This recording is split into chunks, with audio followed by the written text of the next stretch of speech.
in full screen.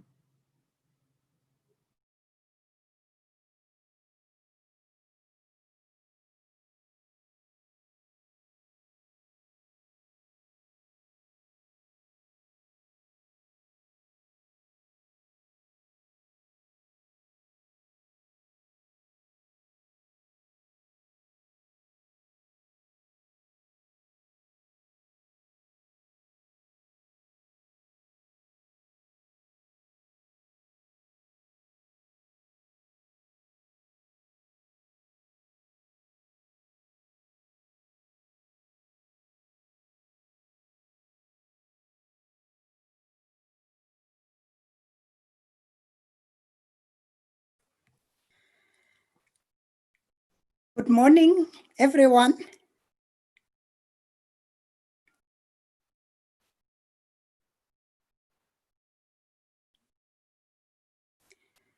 It is 9 o'clock now. Shall we start?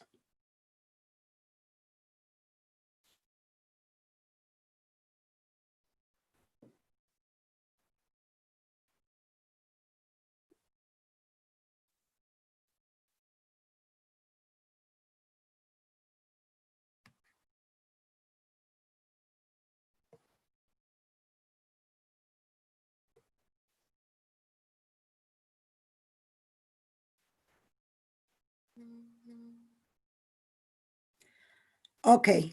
Let me take this opportunity to welcome everyone here. And before that, I am inviting God Almighty to be with us in this meeting this morning.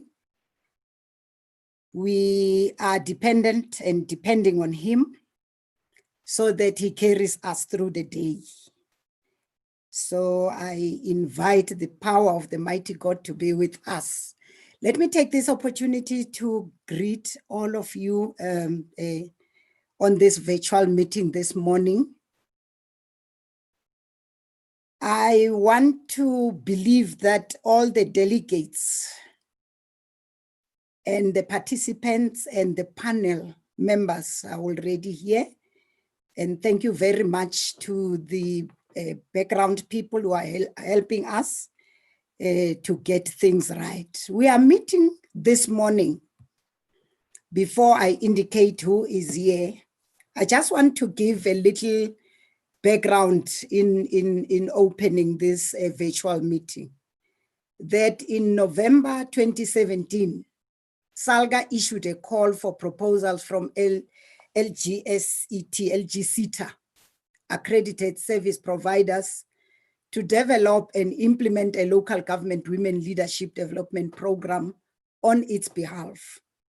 The contract was awarded to the UCT's Mandela School of Governance, working in partnership with Zenande Leadership Consulting. The program is targeted at women leaders in local government. We are looking at managers, we are looking at councillors, and it is aimed at strengthening and improving their leadership capability so that they can lead transformation and change towards developmental local government. A needs assessment was conducted in 2019, and the outcomes identified two themes.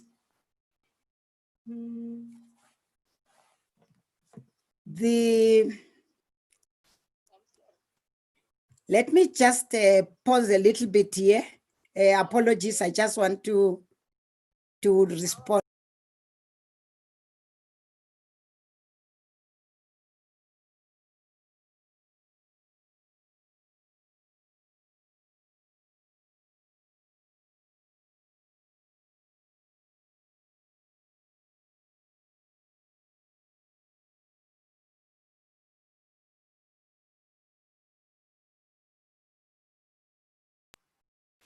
My apologies, I had to take the president. The president was cut. She is back. She will communicate with Pam on the site while I believe she is in. Now, going back is a needs assessment was conducted in 2019, and the outcomes identified two themes. That is a leading self, which includes self-mastery and social intelligence, building relationship and networks, managing stress and personal burnout. My apologies, I was a little disturbed here. Let me come back again. It's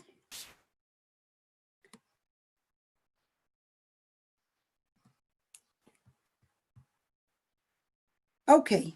Let's continue. We were talking about the first leading self, as well as the second one, which is driving developmental local government, understanding municipal finances, understanding implementing developmental local government, local economic development, and managing and engaging stakeholders for improving service delivery.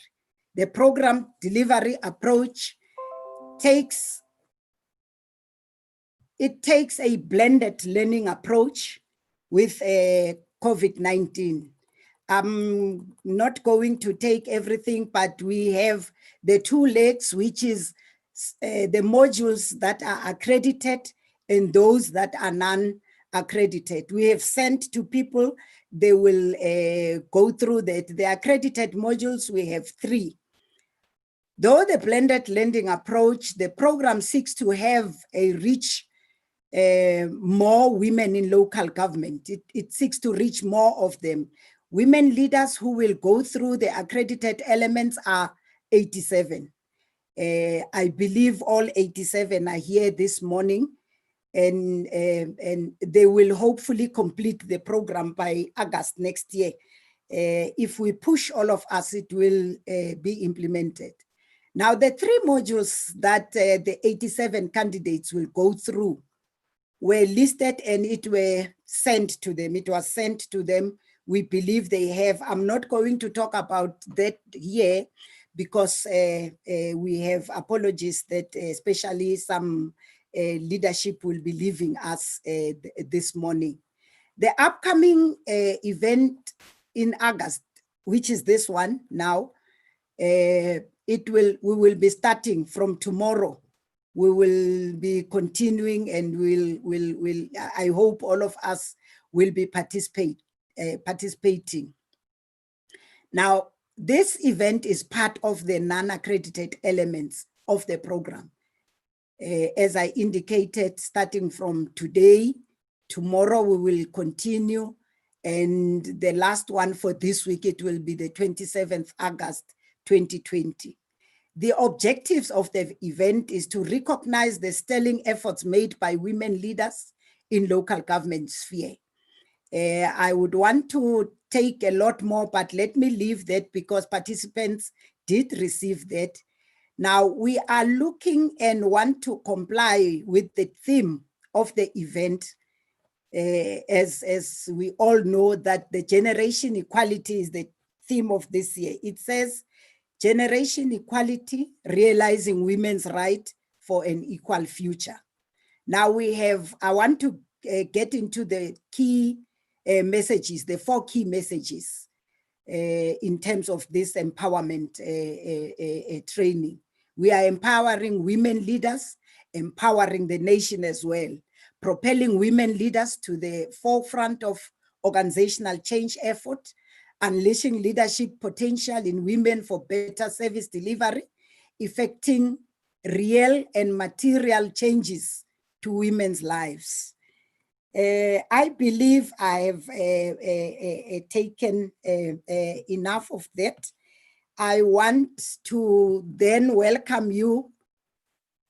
If there is anything that you want us to deal with or embark on, or you want to understand anything, we have your email addresses. We will email you the information. I want to indicate that that is what brings us to gather here this morning. Now I want to get to the program of today. The program, as I indicated, it will be held over the 3 days. On day 1, thank you very much for the slide. As I have opened already, we will have the first person who will be addressing us here. We will have the president of SALGA. We will have Mayor Thembi Nkadimeng, and we will have the Minister of COGTA, Udokotela Nkosazana Clarice Dlamini Zuma, who will be giving us the keynote address on the day. We have UCT Deputy Vice Chancellor. She won't be here with us, but we will have a video that we will show later. Before we start, I just want to request the participants that we respect the virtual meeting. Stay muted, and if you unmute, it will be that we are allowing you to speak. Please make sure that you are muted. It is not good to have a lot of movements. If you are using your laptop or whatever device that you are using and your cell phone is next to you, we will request you to please mute it so that we do not get disturbed in the process. I am sorry I had to take the call because I realized that our president was, she got lost, and then we are happy that she's back. Now, President Nkadimeng, the leadership will assist me flagging or flighting because I want to introduce Councillor Nkadimeng, President of SALGA. Yes.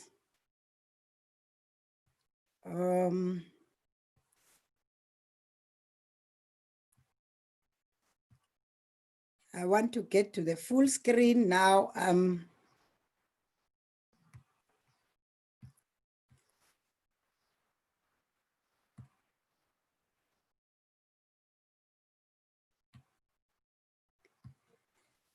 Okay, the full screen doesn't want to show here, but Councillor Nkadimeng is the executive mayor of Polokwane. She is the president of SALGA. I will appreciate that the people on the background enlarge the introduction so that people can then take note of that. And thank you very much. Without any waste of time, allow me to request the president of SALGA, Councillor Nkadimeng, to address us. Let us show, there are signs there that we can show if we want to applaud. There is a show there of hands, and you can then press and allow her to come. Councillor Nkadimeng, the stage is yours. Thank you very much.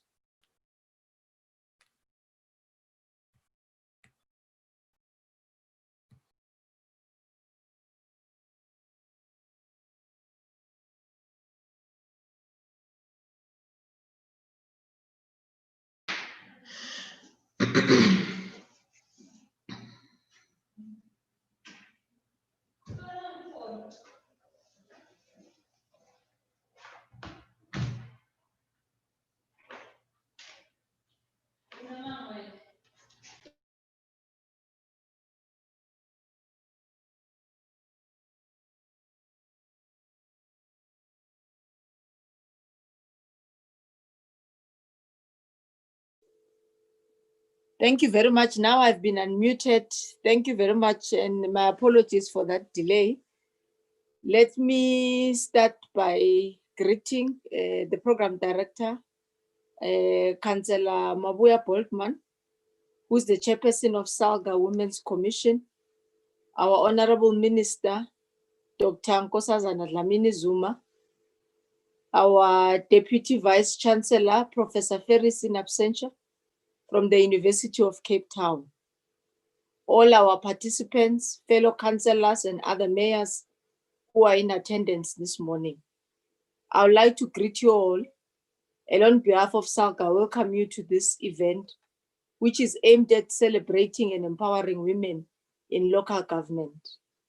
I'm excited to be speaking at this event, as today we are not only celebrating the Women's Month, but we are also inaugurating a program that will lead ultimately to the amplification of the women's voice in the local sphere of government, and by extension, improve the impact which as women can lead in local government. This event is held under the national theme, Generation Equality, Realizing Women's Right for an Equal Future. This theme is befitting, as it is at the local level that the rights of women must be fully realized. We are the sphere that is meant to deliver basic services to communities, and by so doing, realize their constitutional and human rights. As we all know, women are in the majority of the population, and by extension, they should constitute the majority of leaders in running the affairs at the municipal level and anywhere else actually in the country. We note, Honorable Minister, with appreciation, the incremental rise of representatives at the political level. In 1995, at the beginning of this sphere, women were only 19%, whilst we have improved to 41% in 2016, and we would like to see the number increasing also in the year 2021 when we host and sit for our next election. But it is events like this which will make us prepare and make sure that we retain the women whom we have already trained, but also we receive those who are new and also be able to direct them to a position that they will make an impact in the lives of other women. We would also like to see this significant rise in women managers in the municipal space, not only in the political offices. This local government women leadership program, under whose auspices this event is held, marks a significant milestone in our quest to ensuring that women indeed are at the forefront of driving change and transformation at the local level. This program, which we are inaugurating this year, will provide a significant number of women leaders with the requisite skills and tools to be effective in their job. I am particularly pleased that the next 2 days we will be hosting a series of master classes which will give expression to our noble goals. The master class and the webinar series will start in September and will seek to give effect to the needs and aspirations of local government leaders as they were expressed in the needs assessment that was conducted by our implementation partners, the Mandela School and Zenande Leadership Consulting in 2019. I think I would like to thank them as well for their partnership and assistance. It has not been easy to start this program. It has not been easy to do a fair assessment on where could we start as SALGA and make sure that we develop the women in our sphere of governance. This is the time to put our money where our mouth is, show our true mettle while walking the talk.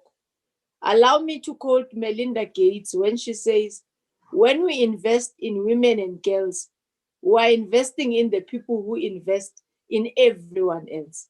And I once heard you say this, Honorable Minister, that when you invest in a woman, you are investing in everyone else. So we have also been taught by you as SALGA that this investment will lead long-term results for the women as leaders and also for the communities they serve. Leaders who are empowered and who invest in themselves can improve their impact and exponentially yield better results for others. We do this as we want to send a clear statement of commitment that we believe in having the right and capable leaders who will be at the forefront of leading resilient and vibrant economies, and sustainable local areas can only come through such forms of development. As I bring my input to a close, Program Director, I am encouraged by a number of applicants we have received to this program. Honorable Minister, we have 87 spaces, yet we have received 464 applications. It is showing that there is a huge interest in the program.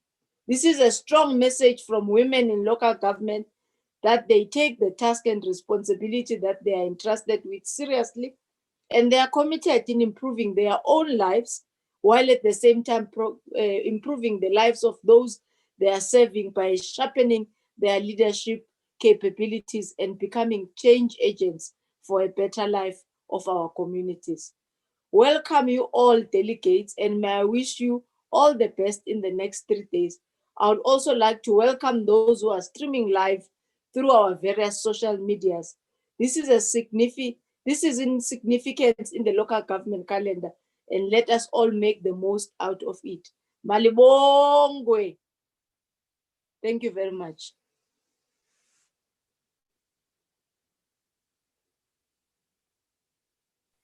Thank you very much, President Malibongwe igama lamakhosikazi.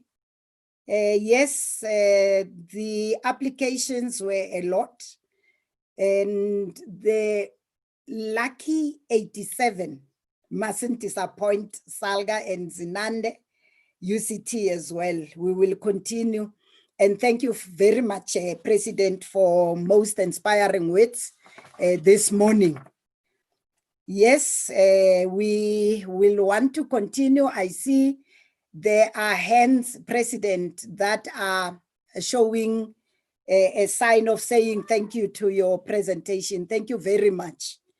We will want to continue, and I want to inform councillors and participants that are here that we are very fortunate that during this busy schedule in Parliament, we managed to get the most loving and the most beautiful woman. I want to say on earth the way in Tandangakona, but let me be in order. I want to introduce this morning the keynote speaker. Allow me to mute myself so that I can just on video, so that I can just continue nicely without disturbance. Participants, we have in our midst, as you can see on your screens, we have the Minister, Honorable Minister, Dr. Nkosazana Dlamini-Zuma. I just want to get to his bio a little bit. I'm not going to read everything that is there because, we are going to be introducing a very powerful woman here. Dr. Nkosazana Dlamini-Zuma holds a BSc degree in zoology and botany from University of Zululand, which she achieved in 1971. MB, there's a lot in terms of the qualifications, and I think it's flighted there. Let me quickly go to the career, positions, membership, and other activities. I'm not going to talk about all of this, but Nkosazana Dr. Dlamini-Zuma served as a research technician to Professor Adams, the Medical School, University of Natal in Durban in 1972. She also served as Vice President of the South African Students' Organization, ISASO, in 1976, and worked as a house officer, surgery at Franchise Hospital at Bristol in England between 1978 and 1979, and house officer with Canadian Red Cross Memorial Hospital in Berkshire in England between 1979 and 1980. She was the chairperson of the ANC Youth Section in Great Britain between 1977 to 1978, vice chairperson of the Regional Political Committee of the ANC in Great Britain from 1978 to 1988, and chairperson of Regional Political Committee of the ANC, Great Britain, between 1988 and 1989. I thought I will take a few, but it compels me to go a bit deeper. Dr. Dlamini Zuma worked as a medical officer as pediatric at Mbabane Government Hospital in Swaziland from 1980 to 1985, pediatric attachment at Whittington Hospital in England from 1987 to 1989. She was a founder and director of Health Refugee Trust, Health and Development Organization in England from 1988 to 1990, worked for ANC Health Department in Lusaka, Zambia, 1989 to 1980. She, on her return to South Africa, Dr. Dlamini Zuma serves as chairperson of the ANC Southern Natal Region Health Committee from 1990 to 1992, and as a member of the Executive Committee for Southern Natal Region of the ANC from 1990 to 1983. 1993, my apologies. She has worked as a research scientist at the Medical Research Council in Durban from 1991 to 1994, and a lot more in terms of that. And I want to rush to the provincial chairperson position. She became the provincial chairperson of the ANC Women's League of KwaZulu-Natal from 1997 to 2008, and as an ANC National Working Committee from 1998 to 2007. She's a member of the ANC Health and Campaigns Committee and a chancellor of the ML Sultan Technikon in Durban. That was in 1996. Dr. Dlamini Zuma has also also served as the president of the United Nations World Conference Against Racism, president of the Ministers' Council for the United Nations World Summit and Sustainable Development, and led a number of peace initiatives to DRC, Comoros, Lesotho, and many others. She's a former chairperson of the African Union Executive Council of Ministers during South Africa's tenure as the UN chairperson.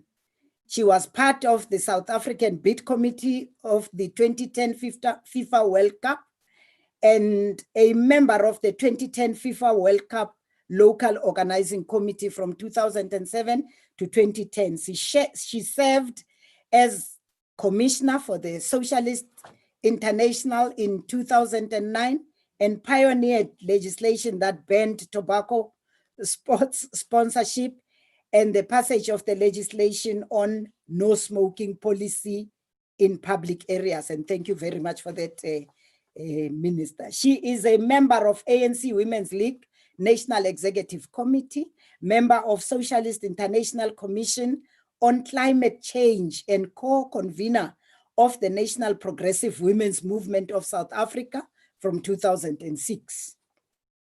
She's also a member of the African National Congress, the NEC and National Working Committee member. Dr. Nkosazana Clarice Dlamini Zuma was the Minister of Home Affairs of the Republic of South Africa from 11 May 2009 until September 2012. Prior to her appointment as Minister of Home Affairs, Dr. Dlamini Zuma served as a Minister of Health from 1994 to 1999 and as Minister of Foreign Affairs of the Republic of South Africa from 17 June 1999 to May 2009. Dr. Dlamini Zuma was elected by the African Union Commission as its chairperson on the 15th July 2012, making her the first woman to lead the organization, including its predecessor, the Organization of African Unity. She was in office from 15 October 2012 until 30th January 2017. She served as minister in the presidency, planning, monitoring, and evaluation from April 2018 until May 2019, when she was appointed to her current role as Minister of Cooperative Governance and Traditional Affairs. I'm about to finish. Research,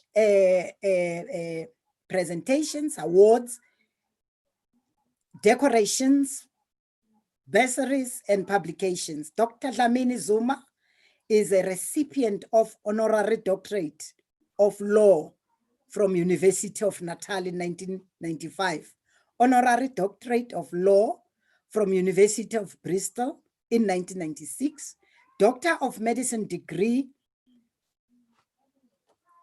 from University of Transkei in 1997, honorary degree from Medunsa in 1999, Tobacco Free World Award on 17th May 1999, Women Who Make a Difference Award from International Women's Forum in 2006, Tribute Achievers Award, Premium Award on NEPAD from Tribute Magazine in 2002, and Grand Mataya Delord, that's a difficult word, National, that is of the Republic of Mali, on the 7th May 2002. She has also received the Stateswoman of the Year Award from BBQ in 2004, the Order of Peter the Great, First Class, Russian Federation in 2005, Honorary Professor of the Belarusian State University, she will correct me, apologies, in 2007, and a lot more. Participants, members, delegates, assist me to welcome the Minister of COGTA, Umama Udokotela Unkosazana Dlamini Zuma. Minister, the stage is yours. You are most welcome and thank you very much.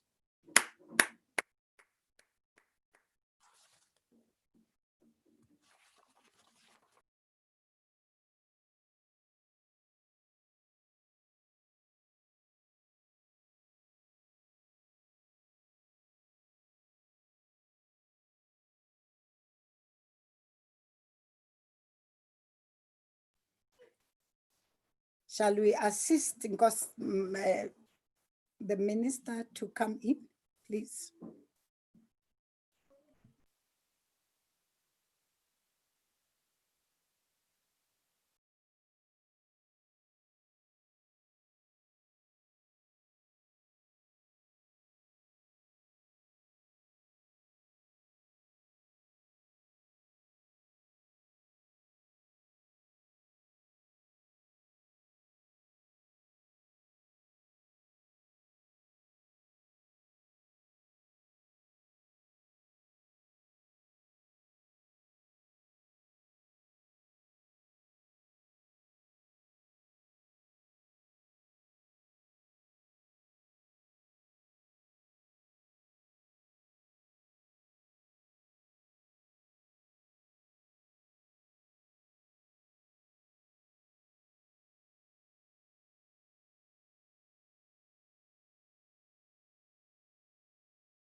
Maybe it will. Okay. So, sorry, Chair, Program Director. I'm sorry about that. Program Director, the President of SALGA, deputy ministers, your worships, the mayors and councillors, ladies and gentlemen, and all the distinguished participants. Thank you for this opportunity to address this important virtual dialogue under the theme Generation Equality, Realizing Women's Rights and an Equal Future. This engagement comes at a time when the country is also celebrating Women's Month. And besides, it's the 64th year since our forebearers marched to the Union Building to claim their space in South Africa. At the same time, the world is preparing for the 72nd anniversary of the UN and the UN Universal Declaration of Human Rights. The Human Rights Charter of the UN declares that, I quote, all human beings are born free and equal in dignity and with rights. It also affirms equal rights of men and women as a basis to promote social progress, better standards of life, and larger freedoms, close quote. Even though this was declared in 1948, it is interesting and also regrettable that it was only in 1967 that the UN member states adopted a convention on the elimination of discrimination against women, which is dedicated to the realization of women's rights. Of course, women's rights are human rights. Consider the International Bill of Rights for Women in the convention defines what constitutes discrimination against women and sets an agenda for national action to end such discrimination. Now, when we say men and women are born free and equal, the question arises, are women free, not only in South Africa, but in the world? Do women enjoy full human rights? And the answer is definitely no. For pretty much every country, there are countries that have done better than others, but we are not there yet. But in South Africa, I can say without fear of contradiction that women are not yet free. Now, it was OR, our late president of the ANC, who said that no country can boast of being free unless its women are free. So South Africa can't really boast of being free until all women in this country are free. So let me just say that I've said there are countries that are nearer to that freedom than others. Now, the world has decided to measure the gender dimension of inequality. Through the World Economic Forum 2020, they had a global gender gap report, which utilizes economic participation, education, health, and survival, and political empowerment. A new addition to the 2020 report now looks at the gender gap in relation to professions of the future. Despite the firm political commitment of the Universal Declaration, CEDAW, the report finds that without urgent action, it will take another 100 years to close the gender gap. which stands at about 31.4%. Although there's been marginal year-on-year improvement, it means no matter where one is in the world, a woman is likely to earn less for the same work, be more vulnerable, have less access to services. But can we wait for 100 years? No. We therefore cannot accept the century timeline. We must endeavor to learn from those countries that are closer to gender parity and have consistently performed well. These include, amongst others, countries like Iceland, Norway, Sweden, New Zealand, Rwanda, who have always featured in the top 10 of the most gender equal nations. We must also learn from those countries that have registered the most improvements in gender parity, which include Ethiopia, Spain, Mali, Albania, Mexico, and so on. And we must ask ourselves, how did they get it right? How did they get it right? And it's important then to say, if they can get it right, we should also be able to get it right. The first and foremost is to recognize the truism that women should not be confined within the schedules of anonymity. We know that in the world, women tend to be anonymous.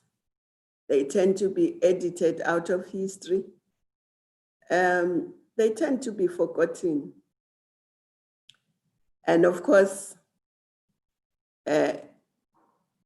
one of our fine sons of the continent articulated this. Thomas Sankara, he said, and I'd like to quote, "Authenticity and the future of our revolution depends on women.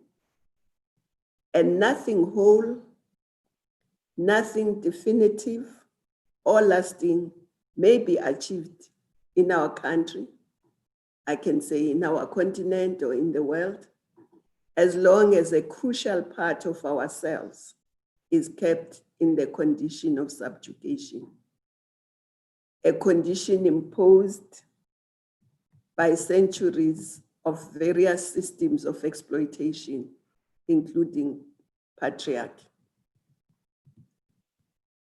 For instance, in lifting a veil of anonymity in Norway in 2018, Equality and Anti-Discrimination Act was introduced. The act compels the publication of gender employment indicators across municipalities and counties, whilst ensuring that employers take positive steps to promote gender equality. This means that planners, implementers, decision makers, and the great public can track progress in their localities and in the workplace. In countries such as Sweden, this is complemented by gender-responsive budgeting, which means the budget cannot be passed by Parliament unless it has been given a go-ahead by the ministers responsible for gender, ministers responsible for planning and finance. An approach which is also replicated at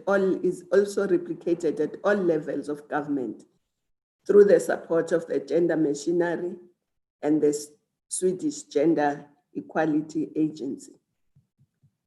This means that every cent spent by government is assigned a gender to see the true gender spend outside mere estimates.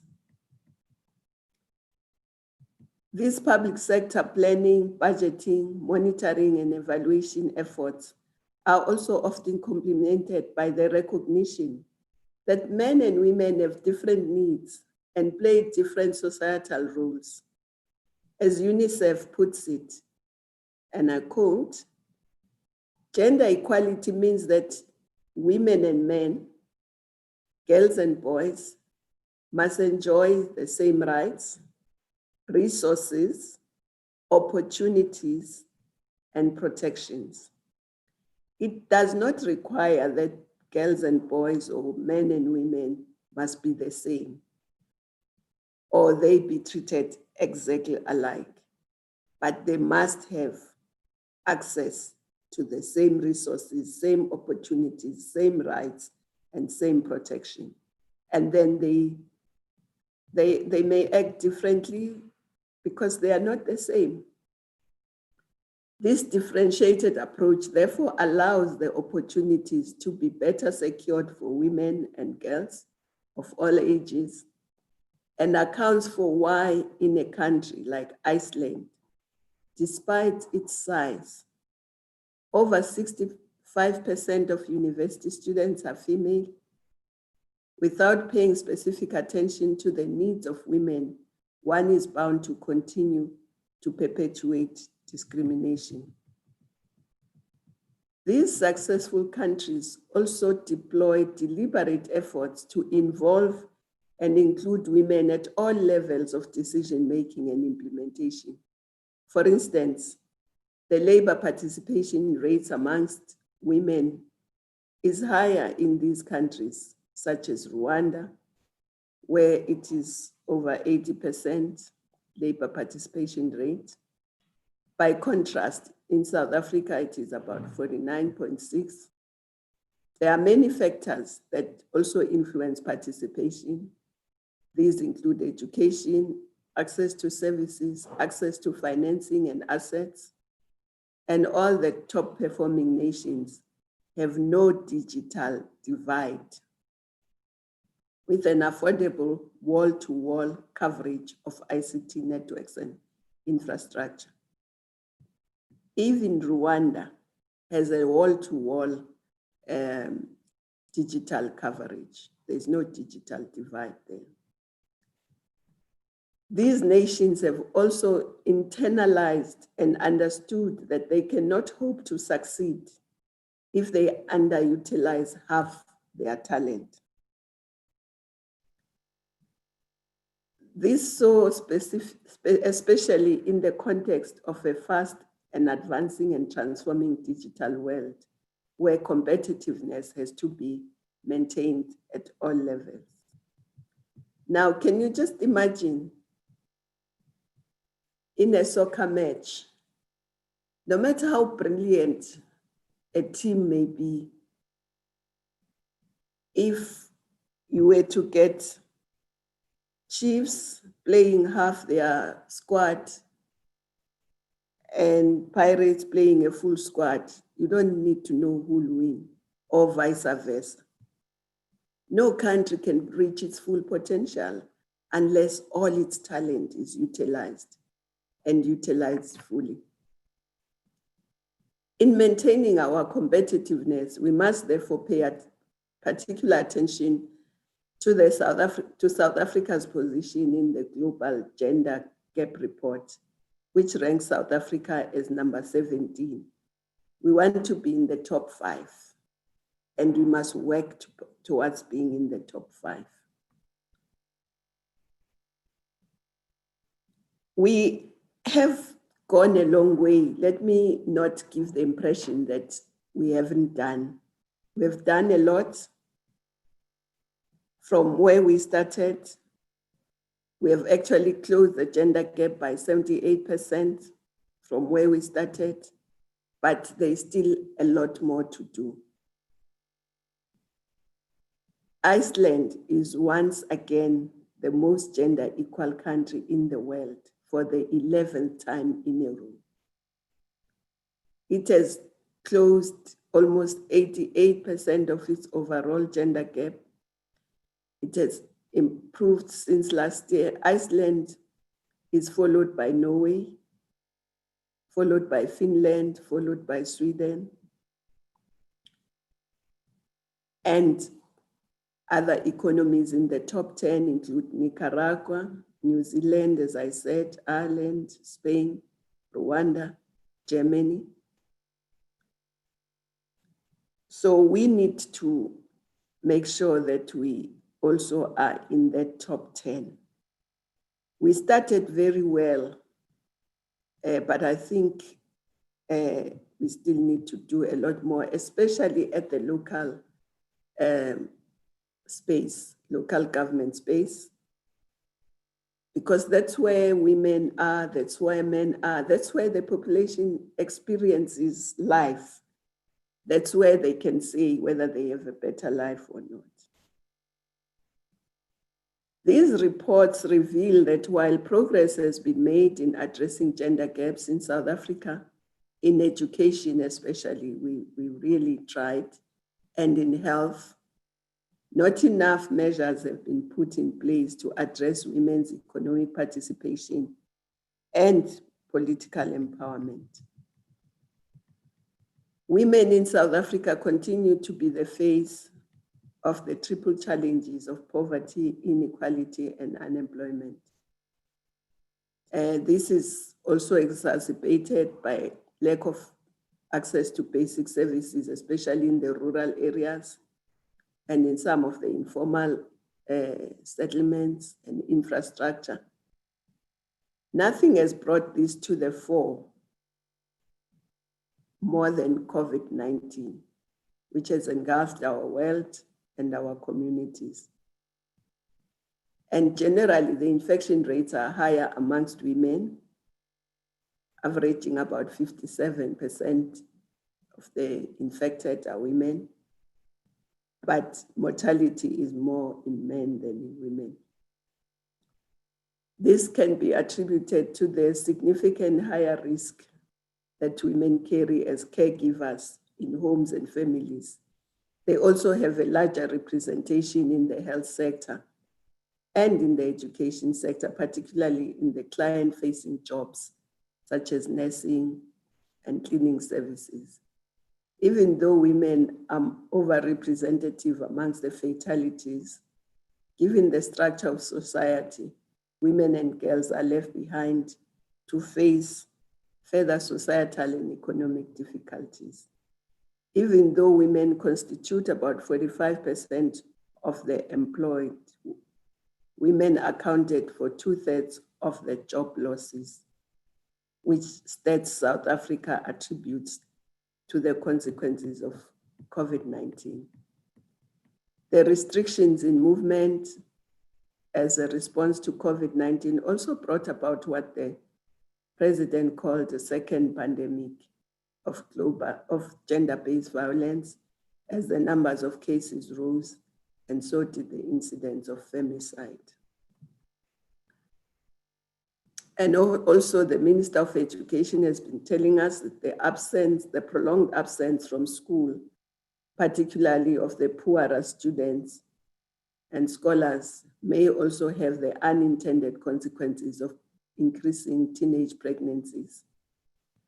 With the shift of our resources to address the health emergency, there could be disruption in key health services such as reproductive and sexual health services for women and girls, thus further entrenching patriarchal social and gender norms, which had previously excluded the girl child from accessing quality education.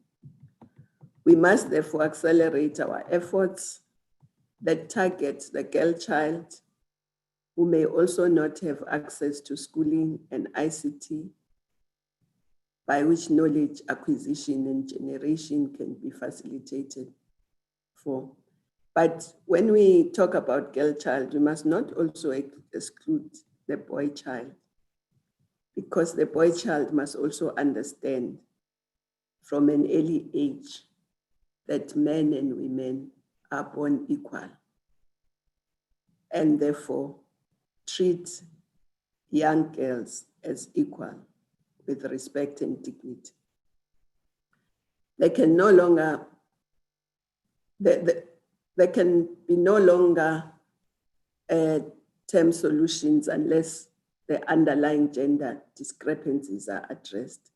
So if we want to look at long-term solutions, we must look at the gender discrepancies and address them.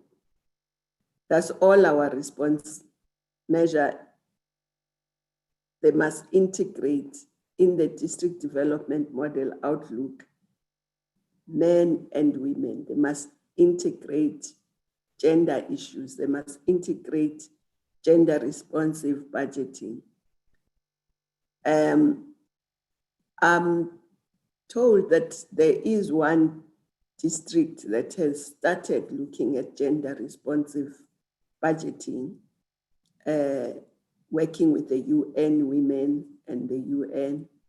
Amatole, I want to have a look at what they've done and how they've fed.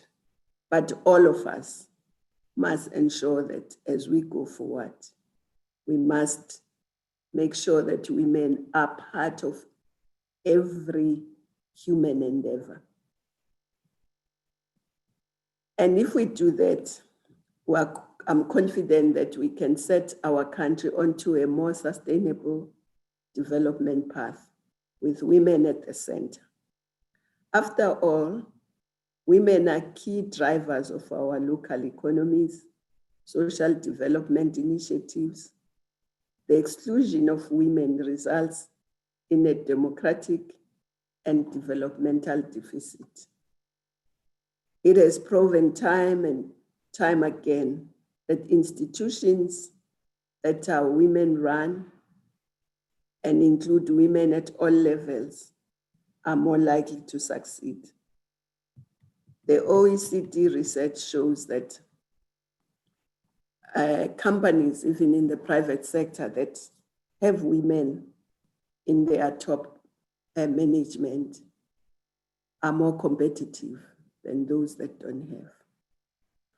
Further, the UN Women also observes that involving women leads to better decision-making.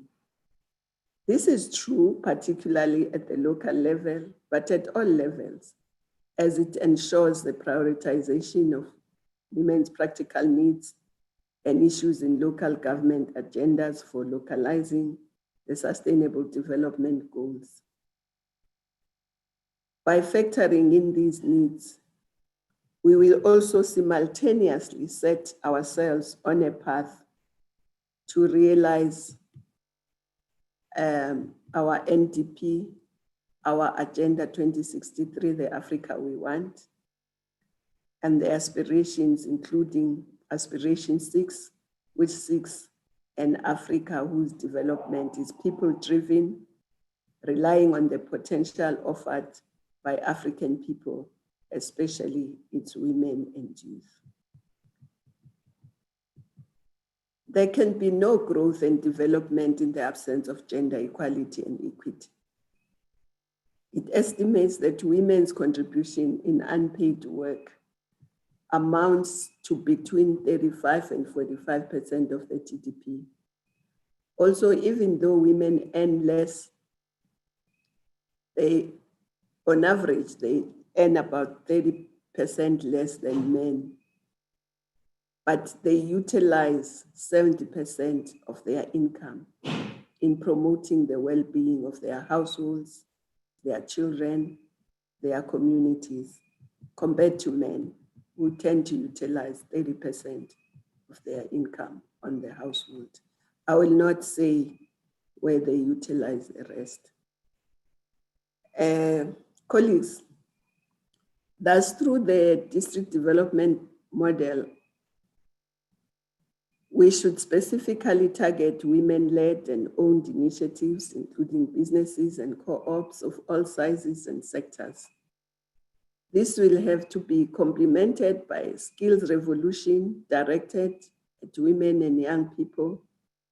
The skills revolution has to integrate innovation, science and technology, engineering, maths, so as to ensure that we leapfrog our development and isolate opportunities for women, especially at a local level.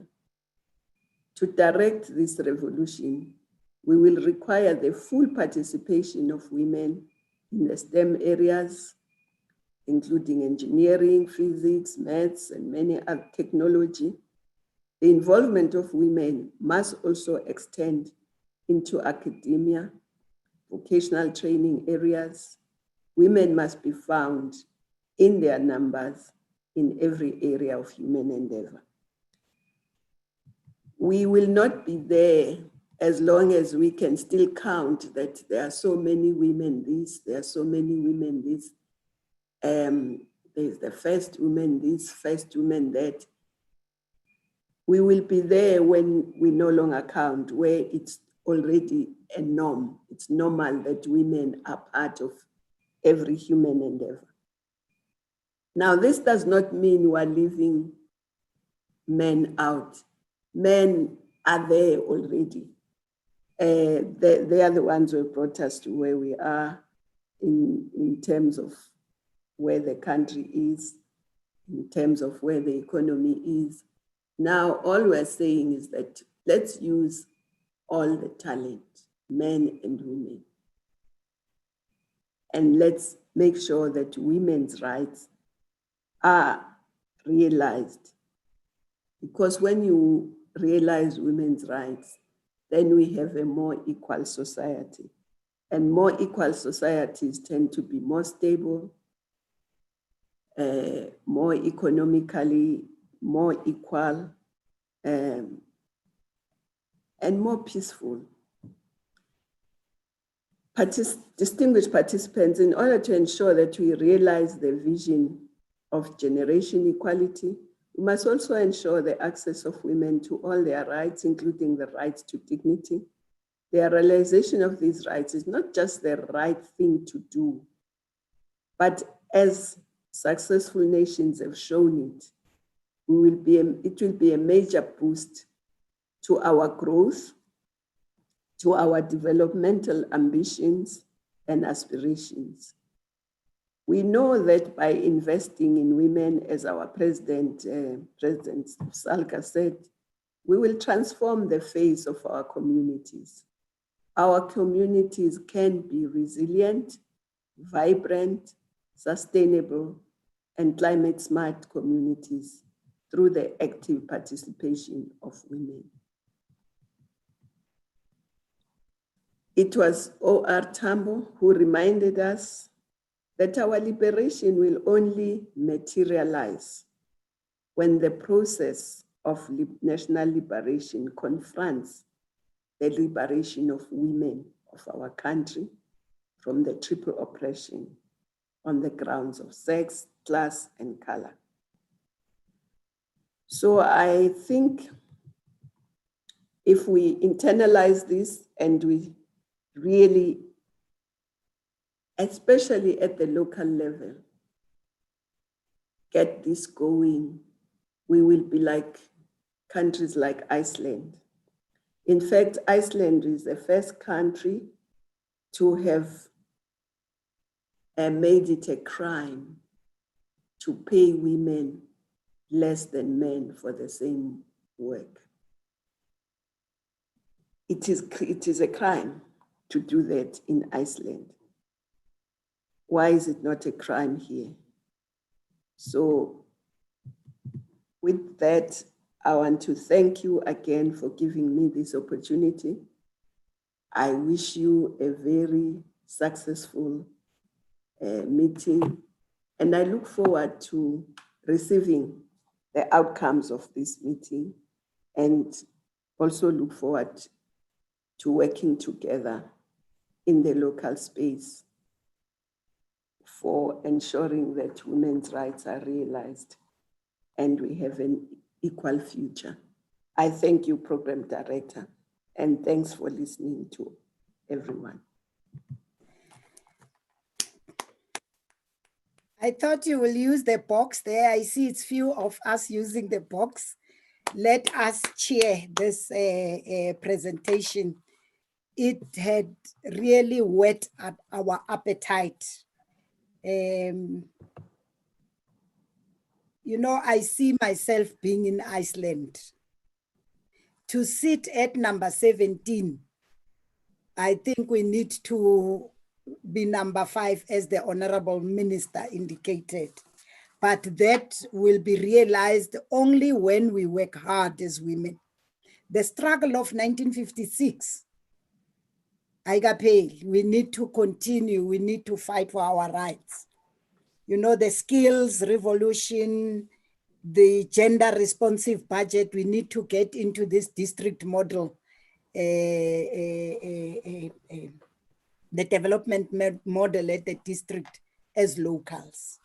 Because if we do not show ourselves to be wanting to participate and try to push at that space, it will be difficult for us to reach countries like Iceland and the like. We are here, we are starting from today. We will be increasing our speed, our bar will be raised. Honorable Minister, Dr. Nkosazana Zuma, thank you very much. We are very much inspired. Thank you very much for your kind words, for your motivation. We are motivated. We are having people who are participating on YouTube. We have you here. There's a chat box where we wanted all of you to pose your questions there, but I see that there are no questions on the chat box. The office will send to me, but let me check as we thank Umama Nkosazana no Mama President Unkadimeng. Let us come with questions. I will give you 3 questions. 3 people will ask questions or even make comments. We are aware that the Honorable Minister has got another engagement now at 11, and she will be leaving us soon. So I will be pleased if we make our questions to be short and to the point. I will take just 3 hands. Back office, please assist me to check if there are questions or if there's anyone who wants to comment, I will allow that.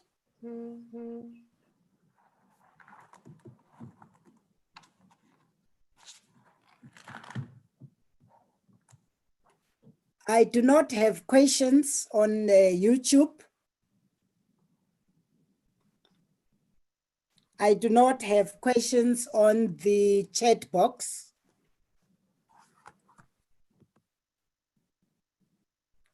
So everything was clear. There are some hands on the screen. Okay. Oh, there is Ntlabati. I don't see that.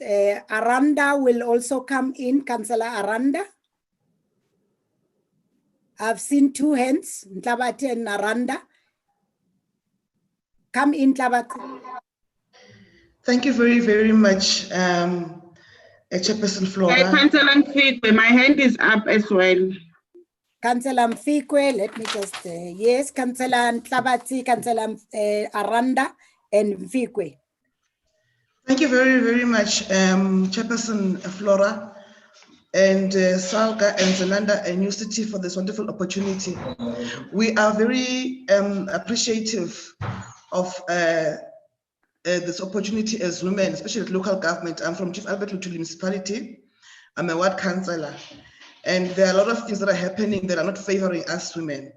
But from the inception of this particular program, we are hoping that things will be turned around and we'll be able to voice ourselves out and no longer become part of the invisible gender in local government.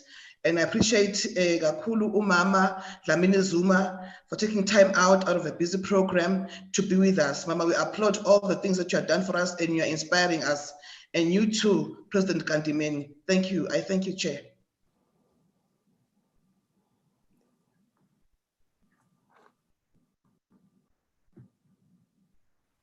Aranda, thank you very much, and Tlabati. Aranda?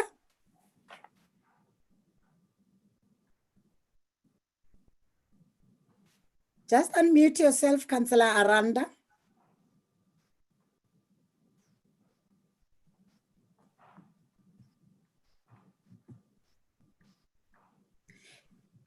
Can we take Councillor Mfikwe while Councillor Aranda is coming? She will come after Councillor Mfikwe. Matidiso? Thanks, Chair. Let me greet the leadership, greet our President, greet the Minister. I am Councillor Matidiso Mfikwe. I am from Joburg, a SALGA PEC member. Let's appreciate the presentations as well. But I'm going to ask the Minister 2 questions. One is that as female councillors, and mostly being ward councillors, what support does government and especially COGTA envisage having and on protecting these women councillors, you know, who suffer the brunt of all protests, who suffer the brunt on decisions made by both provincial and national government, that when some of these things don't happen according to commitments, ward councillors are being blamed and female councillors are being threatened, are being harassed, and are being, you know, in the city, our speaker had to take some of them to a place of safety because of those things that are happening. So as we talk about women empowerment, our bias should be more about the female councillor and more female ward councillors. So we feel that somehow this sphere of government and these women in this sphere of government are not appreciated both by government itself, including communities themselves. That is one. Number 2, my minister, is on the development of women councillors. You know, you find that the proclamation that you signed about payment of councillors, it does not allow councillors to go to university or to colleges, you know. So how do we, through your process as the minister, as our chief councillor, I always say the minister of COGTA is the chief councillor because you are responsible for us. You know, how does the department, including working with the commission, talk about empowering councillors and with particular bias of female councillors? I feel that as a woman councillor, I should be allowed to go through university because I want to study a particular issue. The other point that I want to raise, and Councillor Bachman will know, Minister and President, that I would always raise this issue.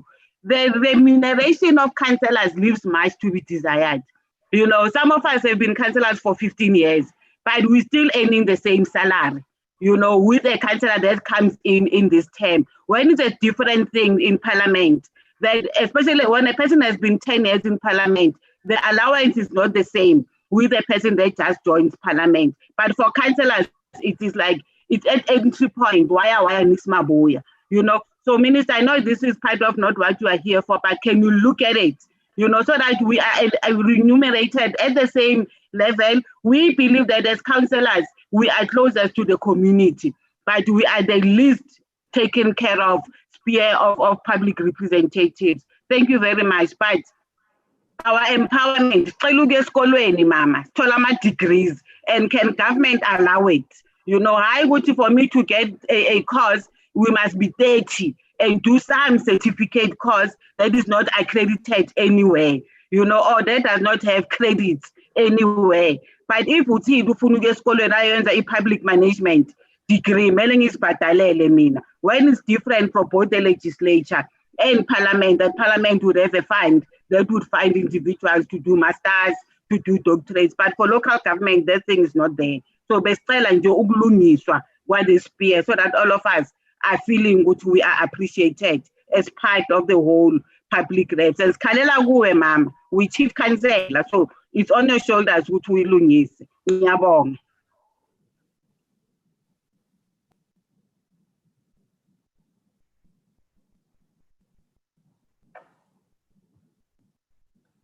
Program Director, you're muted.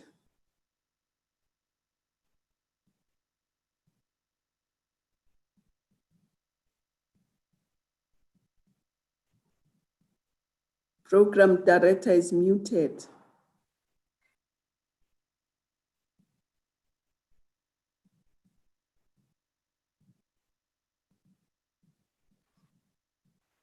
Councillor Aranda, come in. Councillor Aranda, are you there? We will take Councillor Aranda and then we will take Councillor Campbell Klute and Councillor Gafor, and then we close because the minister has to leave. Councillor Aranda is not there. The next councillor? Campbell Klute.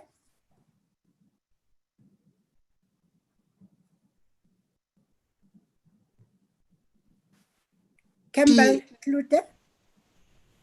Yes, I was just waiting to be unmuted. Thank you so much. And I'm not unmuted. We can hear you. Thank you so much for the opportunity. What a great opportunity to put our minds together. My question is also more on ground level. And what I would like to find out from the Minister and President Nkadiming is, when it comes to safe places for women, abused women, especially in rural areas and provinces like Northwest, we do not have those. So we find so many women in abusive relationships not knowing where to go and being sent back to the house in which they are abused. How are we going to address this, and what format should we take to bring this under the attention of Parliament?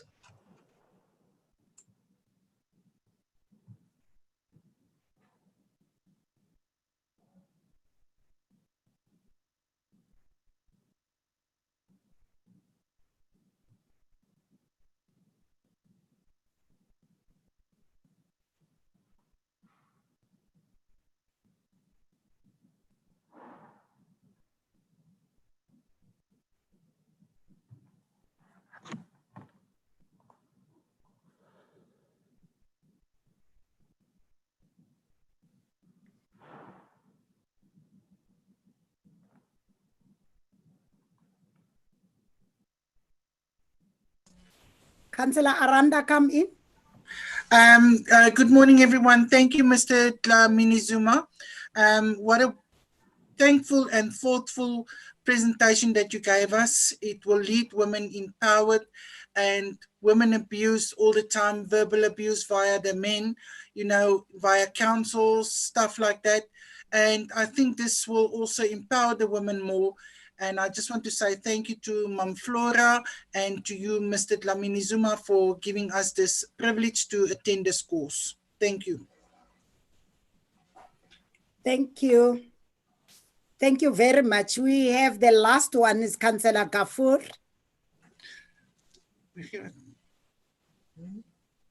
Thank you very much to the Minister for her presentation and everyone else that have attended this progressive workshop class.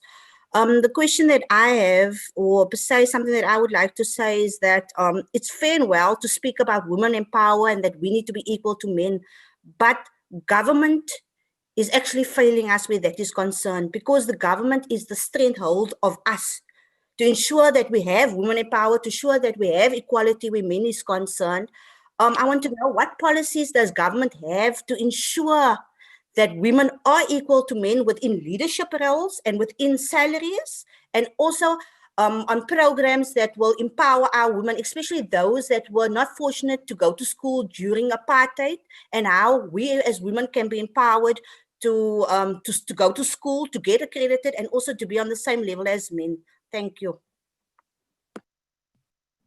Thank you very much, Councillor Gafor. If you allow me, because the minister has to leave, I will thank all who participated. The comments are appreciated. Let me allow the minister and the president to come in. But maybe the minister first, she might want to leave. And before she leaves, we will want to hear her response on this. Honorable Minister. Let's hear the president first. I'll stay and then answer later. Thank you very much. President Nkadimeng, do you want to come in?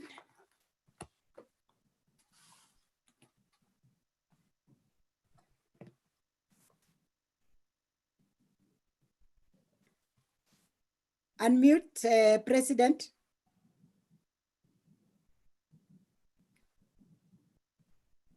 Please unmute, President.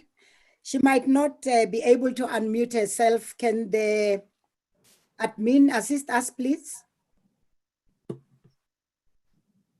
Thank you very much. I think admin is a bit slow in unmuting us, and she's so consistent in muting us.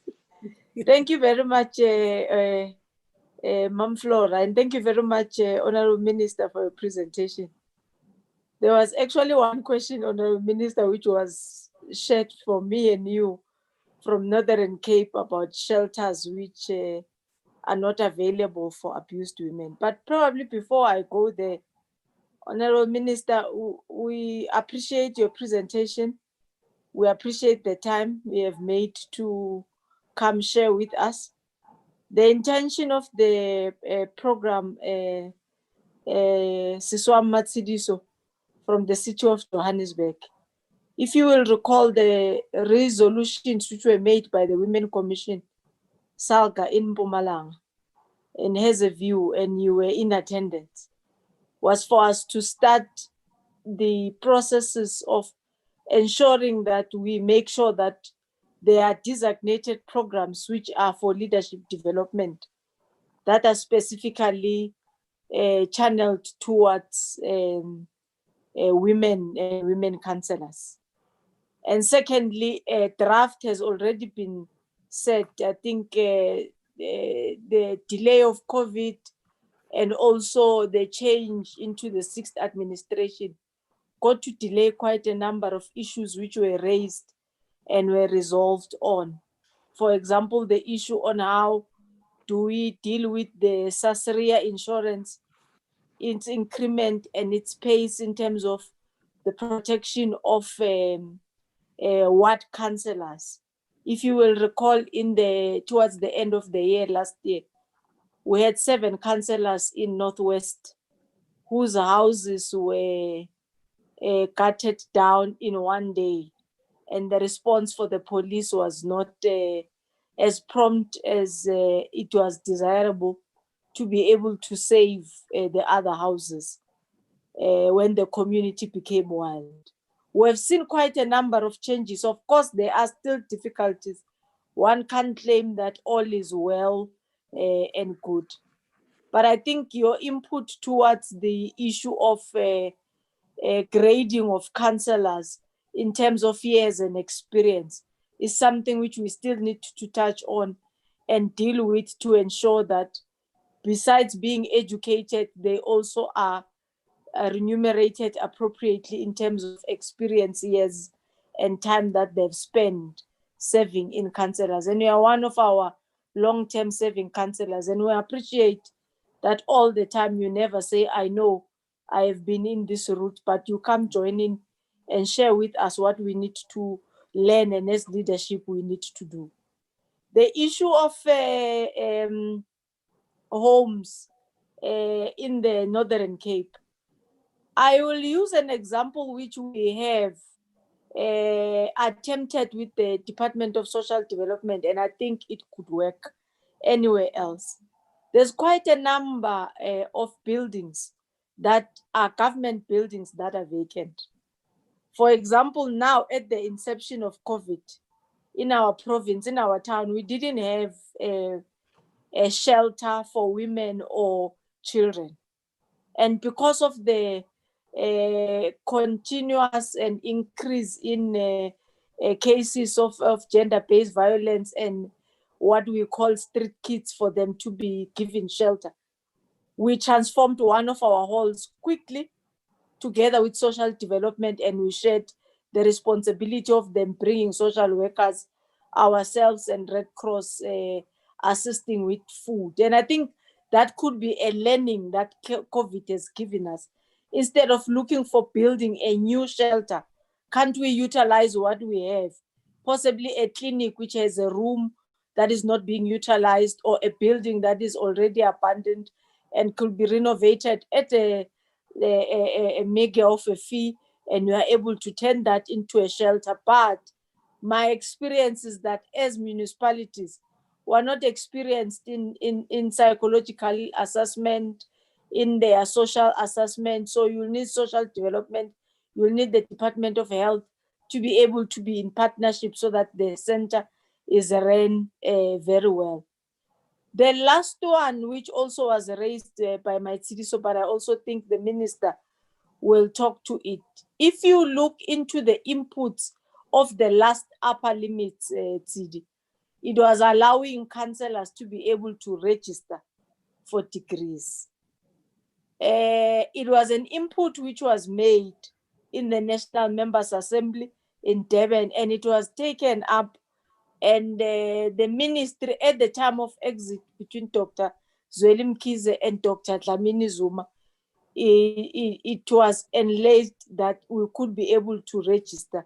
And I'm sure we may have to reissue that upper limit, Honorable Minister, so that we are able to allow our councillors not only to register for certificates, but to be able to register for degrees where they can be able to attain higher education and be able to service their communities better. Thank you very much. I think that's what I wanted to share.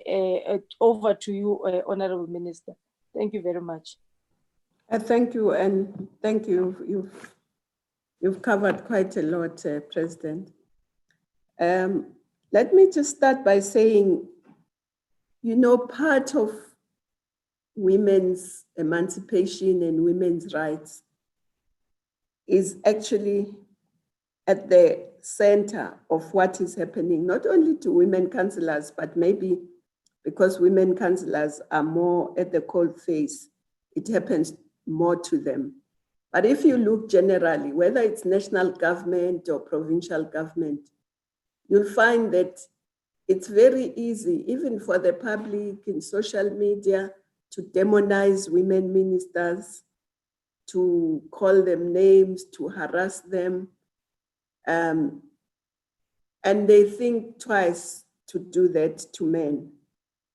And I think it's part of the struggle that we have to go through. But what I was going to suggest, President of SALGA and councillors, is that maybe we should also have more conversation amongst ourselves and not wait. Now that COVID has taught us that we don't have to have money to fly, to talk, to have meetings like this. Maybe we should have more of those. But indeed, women councillors do need more protection because, as I say, they are at the cold face, their houses get burned, and the issue of studying, I think the President has covered it very well. Councillors must also be allowed to study, and even at university, there shouldn't be a problem about that. So what I'm saying is maybe let's have another, not one, but from time to time, President of SALGA call us together as women and share some of these things, specifically our experiences, and talk together how we can also protect. Besides government, what government can do, but just ourselves, and maybe roping other women ministers. For instance, we should get public works we should get social development, as you said, because there are lots of buildings that are around. Some of them are being used for quarantine. Why can't some of those then eventually be used for as shelters for women? And the quarantines are not full, so they could be divided. Some could be used for shelters for women, whilst the other part is used for quarantine. So I think if we put our heads together, we can find solutions to a number of problems, especially around the shelters of women. And I think we should be vocal. I mean, COVID has shown us that field hospitals can be established in a very short time. Why shouldn't be shelters for women be there? So as I say, some are already there in terms of being quarantine places. So as people, because they are telling us, health is telling us that those quarantine places are emptying. So maybe some of them should be divided and be dedicated to women's shelters. The president said we're facing 2 pandemics, GBV and COVID. So there must be the same agency and resources towards the GBV as well. I think the president has talked about the salary issues, that it must be looked at so that you don't end the same all the time without taking into account experience and years of service.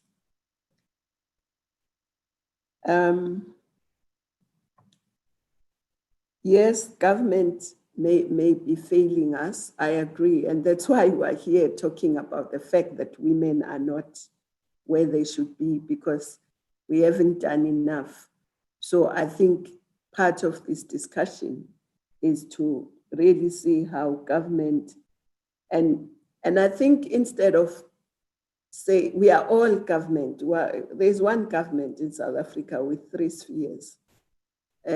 So what we should be saying is, what are those policies that we think should be removed, or which policies should be put in place to also protect women more?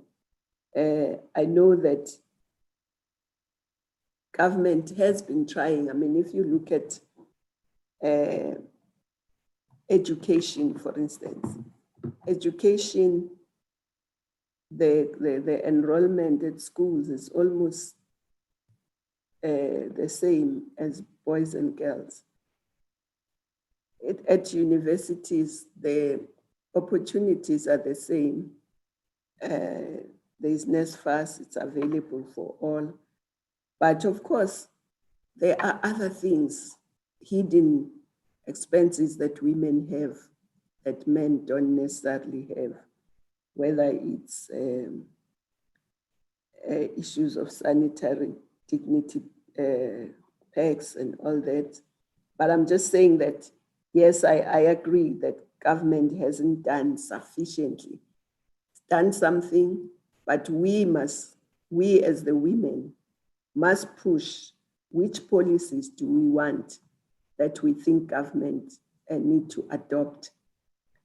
And I think the more conversations we have amongst ourselves, we'll be able to do that and bring in women ministers as well and other male ministers in order to say these are the policies, besides the fact that the ANC and other political parties also have their policy conferences.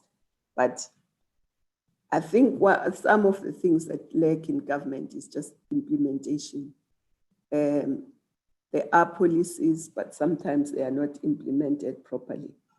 Even the set-asides for business and for co-ops, the policy is there, but the implementation is where the problem is. But I think we must also really appreciate women councillors. I think it's really brave to be, especially a ward councillor. And I'm saying this with all sincerity, because if something is not done, even if it's not the competency of the councillor or even the local government, if people want something and it's not there, they don't say, oh, this belongs to national. This must be done by the province. They just look at the ward councillor and say, councillor, I haven't done this. Councillor, I haven't done that. And I think if we try and work together through the district, that would also help, because if we're all there in that space, it's easy for ministers, for the provincial government to see that communities are not only needing this, but they are really going to be on the case of a councillor wrongly, when it should be really the province or the national. So I hope that the district will also help there. But I agree we need to support. Maybe we should also, President, from time to time, just have conversation with ward councillors, with women councillors, so that we strengthen one another, and because sometimes when people, even when people can't give you a solution, but when you do talk and share your frustrations, share your ideas, you get something, and you feel much better. And I think men do that more than we do. They talk more than amongst themselves, more than we talk amongst ourselves. Of course, they talk in the golf course, they talk at the gym, they talk in restaurants, they talk everywhere. We leave work and run home to look after the children, his homework done, and so on. We don't get time to network. They network quite a lot. And I think we must give ourselves that space to also network and strengthen ourselves. But I will maybe before the end of this year, President, let's have something like this, just without a formal agenda, just discussing our problems, seeing how we can help one another, who we can bring, whether it's private sector, whether it's another minister, whether it's what. Let's have a conversation, a free-flowing conversation. And if you like, I could host, the department could host that conversation, but you will then get everybody on board that needs to be here. I just feel that we don't talk enough amongst ourselves, and we must start doing that. And I appreciate this. And if I get time, I'll keep coming, because I see you've got very interesting topics which would have benefited me as well as the chief councillor. For instance, what you are having tomorrow is very interesting, including emotional and social intelligence, building relationships, but even more importantly, managing personal stress and burnout. I think those are things that we all need to be part of. But I'm sorry that this one coincided, the NCCC is this morning. Normally it's at 2. So when I accepted, I thought I'd be there the whole morning. But for some reason, it was moved to 11 today. So that's why I can't be with you all the time. But let's promise, President, that we'll get another meeting in this platform, but without a real formal agenda, but just talking as women councillors, And I'm glad you have given me the title of Chief Counselor, so I'll be there, and let's talk and find solutions. Also help government to where it's lacking, to say here, your policy is not helping us. This is what we should be doing. So I want to leave it at that, Program Director, and thank you very much.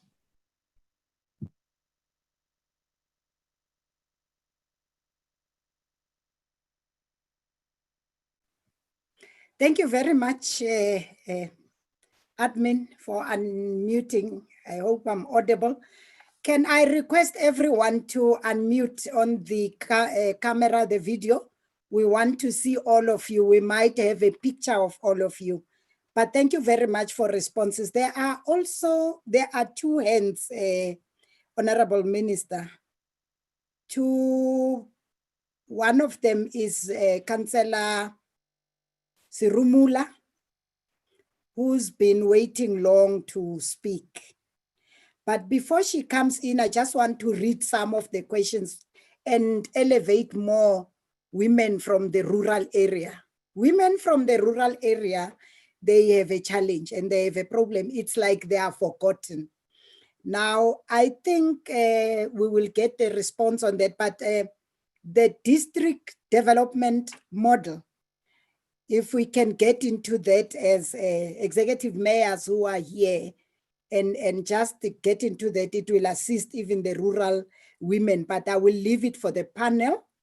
And thank you, President Nkadmbeng, for indicating and accepting the meeting just before the year end as proposed by the minister. It is very exciting. It will be nice. It won't be as formal as this one.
Thank you. Let me, in the meantime, just manage it. We've lost Councillor Flora, and she is trying to reconnect.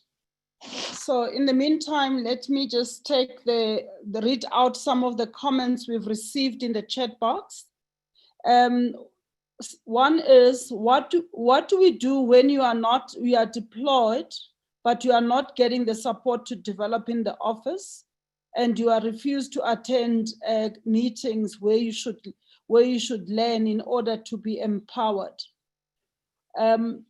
That's the one comment. The other one is a very long one. It says, good morning, colleagues. It is such an honor to have been part of this amazing platform. Honorable Minister Nkosazana Zuma gave such an amazing presentation and gave so much emphasis on the significant role of women. I wish Honorable Minister would have gone in depth in differentiating the significance of women empowerment, with emphasis on different levels of women development, like age differences, which also encompasses different levels of adulthood.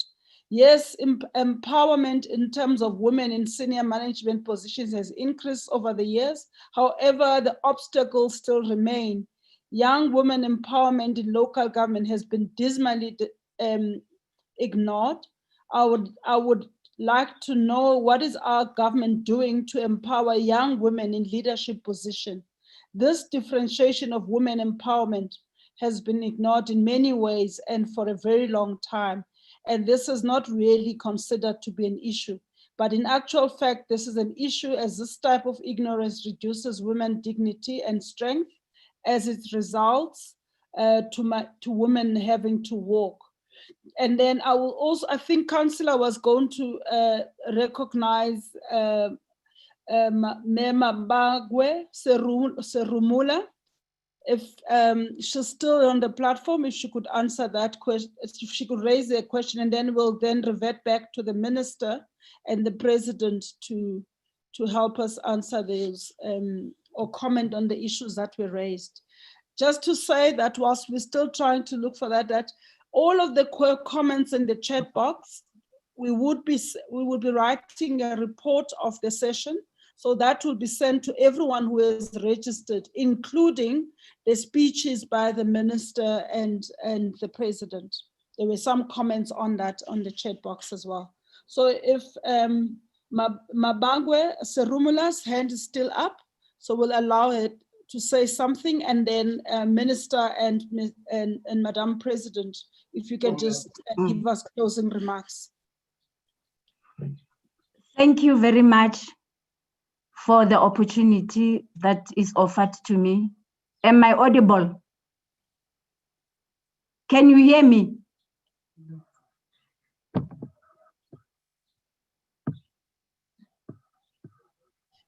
Yes, we can hear you. You can go ahead, we can hear you. Thank you very much. My question is based on the issue of this workshop or this masterclass regarding the issue of the participants in the course. So when the chairperson first welcomed us to this program. She mentioned the fact that out of all the participants, only 87 will be allowed to proceed with the course until the 2021 August. Now, my question is, what will happen to the most of the participants who are attending this course today? How are they going to be assisted so that they can pursue with the course? Because it's very, very interesting, because it's allowing us as the females or as women to participate, and by so doing that, it's giving us confidence. So my concern is that how are we going to be assisted in order to pursue the study on this course, since not all of us will be assisted until completion? And then the second question is, since we are not part of the 87, how many master classes are we going to be in?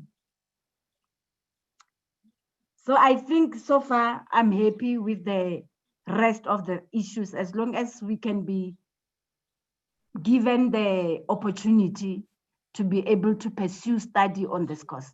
Thank you very much. Thank you very much. The program director is back, but let me just attempt to answer the last question. Firstly, the program director explained that there is an accredited element of the program and a non-accredited element of the program. So the accredited element is for the, it's 87 people have been selected to go through the whole program until next year. The rest of the people that either did apply or are on this platform today, there's SALGA, the local government development, women development leadership program, involves a number of things. The masterclasses,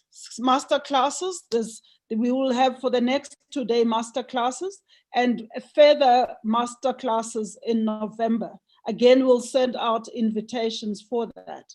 And then every month, and every second month, beginning September, there will be a webinar on a number of topics, including issues of finance, including of strategic leadership, and so on. So those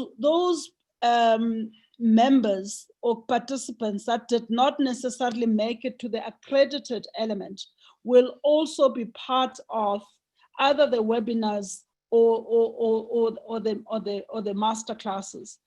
And then at the end of each of these sessions, there will be a write-up that sort of looks like more a report with an embellished report, which also gives people more information to also study or learn on their own.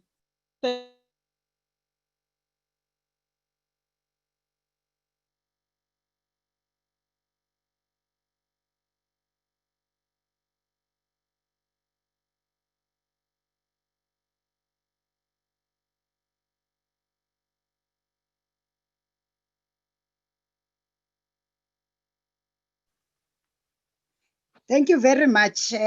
Sorry for the inconvenience. I don't know what happened to my gadget, but I've tried with my cell phone now. I am back. I hope I'm audible.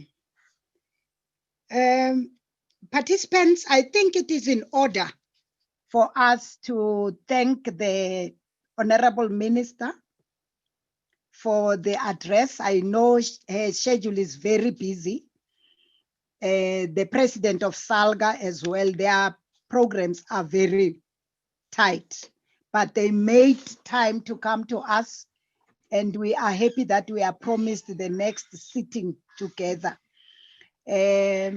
Members, you can open your gadgets and raise your hands to thank the Honorable Minister and to thank our President, Meng Kadimeng, for having blessed us this morning. Thank you very much, Honorable Minister. Thank you, President.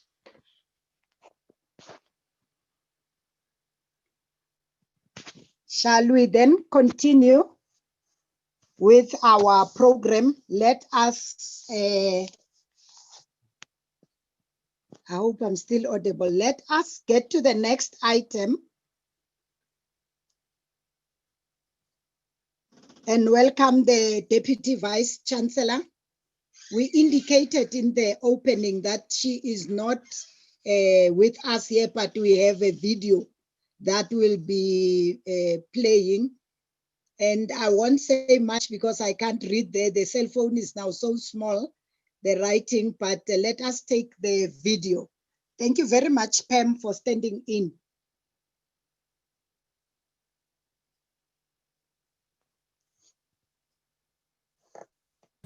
On behalf of UCT, welcome to the start of the Local Government Women Leadership Development Program. We are really proud to host you with our partner SALGA at what we consider to be the UCT Nelson Mandela School of Public Governance flagship offering. We are really proud of the work that the Mandela School has been doing in providing the leadership skills that will empower and equip women to lead in local government and to respond to the challenges, the many challenges that face local government today. So I was asked to speak to the topic of generation equality, realizing women's rights for an equal future. Now I'm going to deviate slightly because I think we do not need yet another talk to tell us just how unequal we remain in 2020, 25 years after the Beijing Platform for Action. It's a conversation we seem to have every year as we celebrate Women's Month. And of course, at the end of August, when we look back, we realize that actually we do not have much to celebrate. We know as women that we continue to battle patriarchy. Violence against women is part of many women's daily lives. We continue to battle as women leaders the glass ceiling. We are excluded from occupying leadership spaces, especially in the corporate sphere, but also in government. Let's think how many women ministers we have in this country, or how far we seem to be from having a woman as a president. In higher education, we have but a handful of vice chancellors that are female. But even amidst these continuing struggles to claim our spaces in leadership, we need to reflect on how we lead when we occupy these spaces. And so I'd rather talk about how we lead as women leaders. What do we offer and what are the preconditions for our success? I think it's very important that we use these moments to reflect on how we show up as women leaders in different spaces. At the same time, we also need to be aware of what we need to succeed as women in what remains to be a tough space. We need to know this so that we can put the building blocks in place, whether for ourselves or for future generations of women leaders. Now, the global pandemic, COVID pandemic, has generated interesting conversations about leadership styles of women.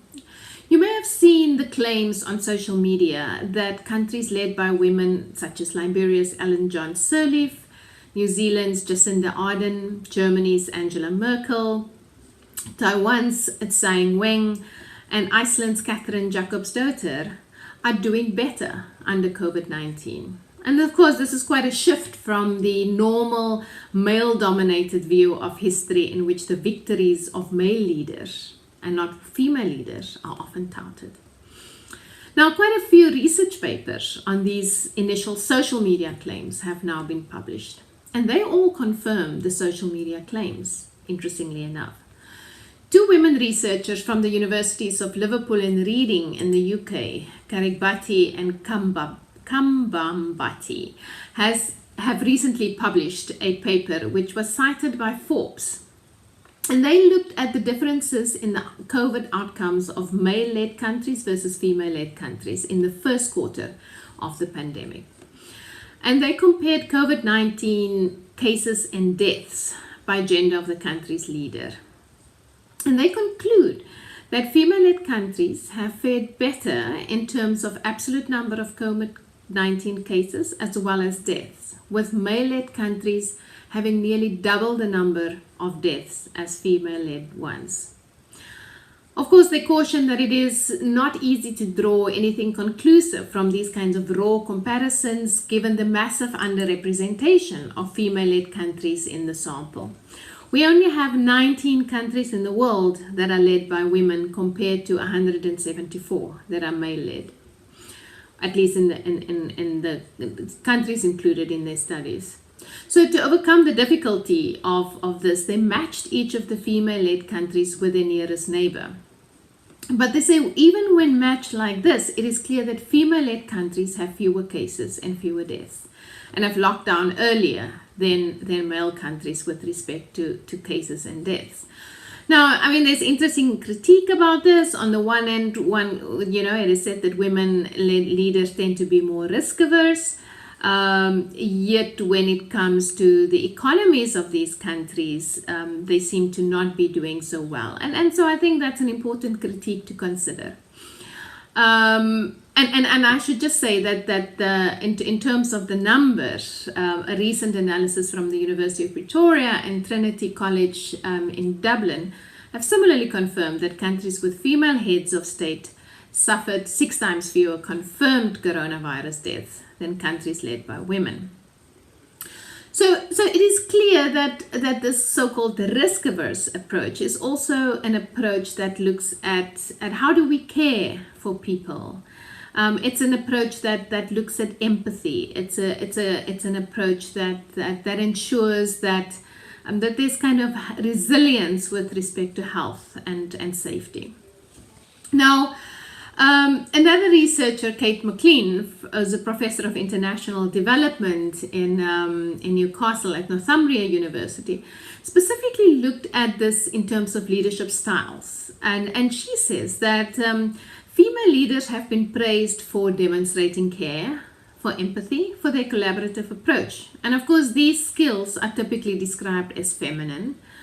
And it's often negatively described as feminine, but these skills have enabled them to lead in ways that are very different to the ways in which male counterparts have led. They have listened to scientific expertise. They have worked with local authorities. They have worked with communities, and they have communicated very effectively with the public. And it has made them come across as transparent and accountable at a time of mass confusion. This speaks to good governance. In stark contrast, male leaders in some of the worst performing countries such as the UK, the US, Brazil, have adopted the leadership style of belligerent rhetoric. They've taken the guidance of confidence rather than expert, so relying on the old boys network. Their communication style has come across as inconsistent, unclear, and excluding, not including. So in other words, running counter to what we understand to be good governance. Of course, she cautions that the same leadership style for which women are praised during the pandemic are also often used against women. For example, Jacinda Ardern from New Zealand has been accused of implementing a nanny state or being an overtly controlling parent. But we know that we always have to fight the critique, right? I think what is much more important is to take note of how these so-called softer skills, which are often in stereotypical and negative ways assigned to women, can actually be understood in ways that speaks to a different and stronger form of leadership. One that not only matters during crisis, but also one that allows you to lead in more inclusive ways that enhances good governance. It is not only about managing a crisis, but it's about the principles of transparency, of citizens' participation, of accountability, of inclusivity, of equality. And McLean makes the point that to understand the success of these women leaders in handling COVID-19, we also have to look at the preconditions for their success. In other words, What helped them to succeed during this period, and what helped them to adopt these kind of leadership traits that have allowed the country to fare better in a COVID-19 environment. And that is the political culture and the institutions which allowed these women to adopt what she calls a feminine approach to leadership, to actually come to power. And she argues that representative political systems create styles of leadership which inherently involves compromise and collaboration rather than aggression and domination. And this, she says, can create a kind of a political culture in which femininity and power are not in contradiction. So these women are obviously leaders because they are highly skilled, because they are qualified, because they are experienced, much like you who are participating in this program. Crucially though, they've come through political systems in which their kind of skills can be valued, which are explicitly designed to keep strongman populist leaders at bay, she says. And of course, where there are strong local institutions of governance that favors local participation in politics rather than a top-down approach, these women have been able to succeed. And I'm citing all of this because I think that we can learn from this. We can learn from this as women, and we can learn from this as women in leadership. Because ultimately, culture, including political culture or the culture of governance, is shaped by those who lead, including us as female leaders. And these principles that I've mentioned earlier, of good governance, fairness, transparency, inclusion, and equality, can all be implemented within the very spaces that we lead, right? No matter how small they are. We determine these spaces that we occupy as leaders. We decide who's included and who's excluded. We decided whether they are collaborative spaces or not. We decide what to communicate, what to share. We decide whether we lead with care and empathy, or whether we lead through styles of dominance. And so it is the fact that what I want to leave you with is that it starts with you as a woman leader. It starts with you and your ability to actually implement these principles where you lead in order to develop a broader, inclusive culture of good governance that can spread and develop over time. I think your participation in this program will, in addition, provide you with the skills to set these building blocks for good governance in motion. But remember, you are ultimately the catalyst. You can be that strong leader, a Jacinda Ardern that leads with empathy and care, looking to collaborate rather than to dominate, relying on these skills that counts in times of crisis, but that actually builds a strong democracy in times of normality. You have the power to reinvent the spaces that you occupy as a leader. Use that opportunity. Use that opportunity to reinvent leadership, because that is the way to prove to the world that women are capable to lead, that we can be excellent leaders, not only in crisis, but whenever we lead. But also use your power to reinvent leadership, because that'll open the door for future women leaders, just like yourself. I wish you well in this program. I wish you success, and I wish you strong, empathetic, and caring leadership. Thank you.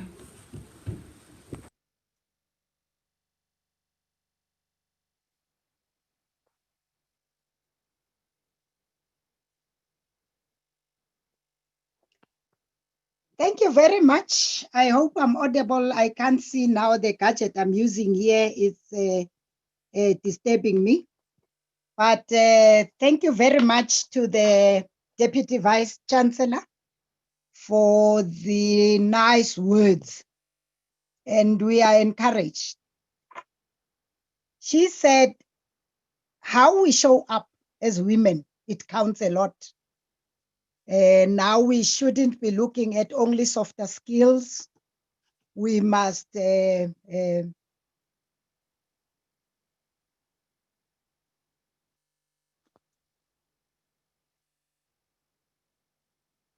think I'm audible. Now we thank you so much, Vice Chancellor. We are doing very well with time. I just have to get used to using this gadget because really I'm not used to it.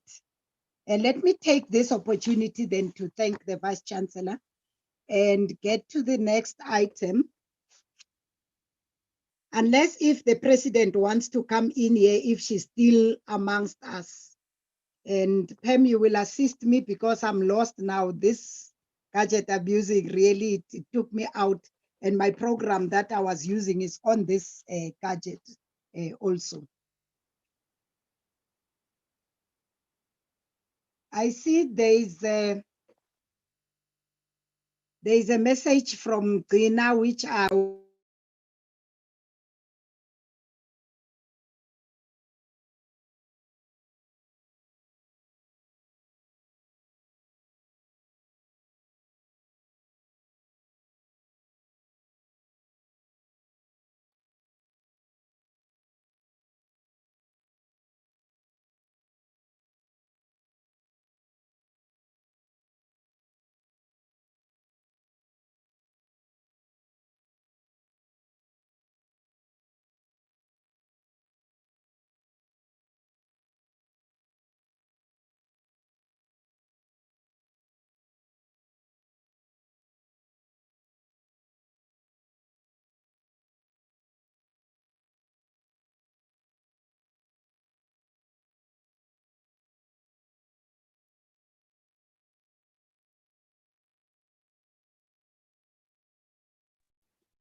Okay, I'm going to go now. Thank you very much. We're now at the end of our program. So I'll just make announcements and just make whatever closing comments that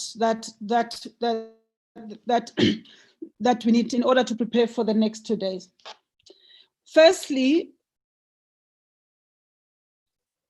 the next 2 days we are having 6 master classes. They are parallel master classes. So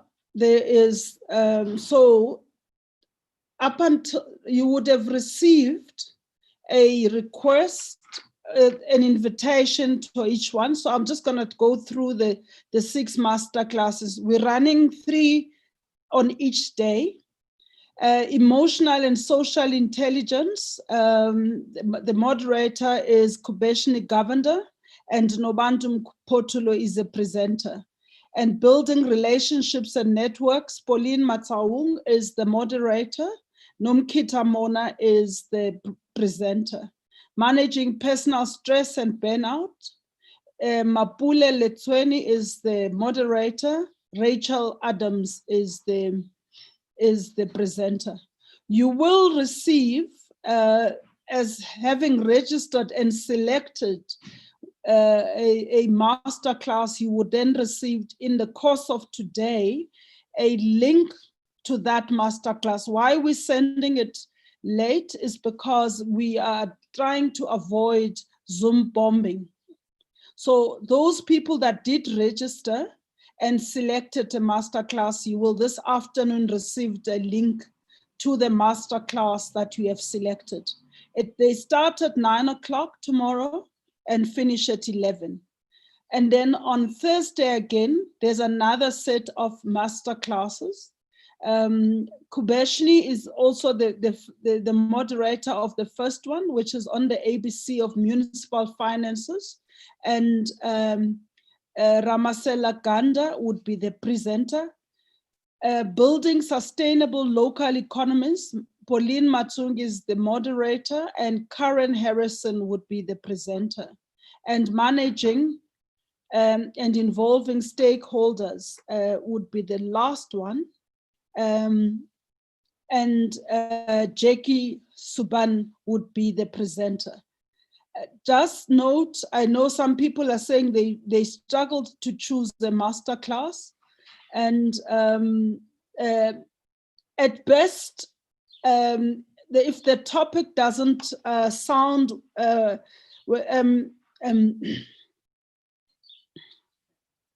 yes, okay, there's a question, seeing that the master classes are being run parallel, would we be able to get videos of the others? The answer is yes. So we'll get what we'll do for all of the master classes, they all be recorded, as is this session. And the recording for this session would be on the SALGA website, and participants will be made will be alerted when this comes up, as well as the master classes. So once you've chosen a master class, do not feel that you've lost out, because, yeah. And I think that you can still register today. I'm just checking with my colleagues. You can still register, but I think it closes at 12. The registration for tomorrow's masterclass, and tomorrow at 12, the next one closes. So there is still time to register for the masterclasses that are coming up in the next 2 days. And then the last thing is the master classes, remember, are not a part of the non-certified component of the program. I'm just trying to answer the questions in the chat box as well. They are the non-certified component, so there will be no certificates. However, you will get, this is just to get people to expand their knowledge. The more knowledge we have as women, as all of the speakers have said today, the better we are, the better we show up, and the better we are able to make a significant input and lead in municipalities. So certificates are important. We can't discard that. But at the same time, there's all these women leaders that show up, that are compassionate, that are strategic, that have a direction that they driving change and sustainable development in municipalities. It is also important. So the master classes are themed and along that, firstly, personal mastery. How do I get myself to be a better leader and show up in a way that people take me seriously, that I have executive presence? Also, and how do I what relationships do I build? And the second theme of masterclasses, a component, is driving developmental local government. That's where issues about service delivery, strategic leadership,